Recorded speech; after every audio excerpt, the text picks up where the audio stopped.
السلام عليكم ورحمة الله وبركاته، والصلاة والسلام على سيدنا محمد صلى الله عليه وسلم. أهلا وسهلا ومرحبا بكم أصدقائي وأحبائي المشتركين بالقناة والمشتركين الجدد. معكم عبد الفتاح مليم، قناة العملات المعدنية القديمة والنادرة. وقبل ما نبدأ الفيديو برجاء دعمكم وتفعيل زر الجرس للمشتركين الجدد وعمل لايك للمشتركين القدامى الذين أعتز بهم.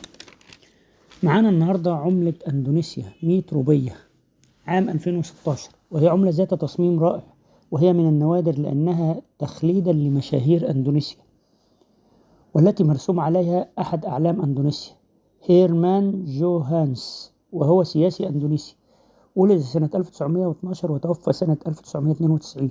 وهذه العملة مصنوعة من الألمنيوم وعليها النسر الأندونيسي، وتم سك عدد قليل من هذه العملة. ويا رب الفيديو يعجبكم.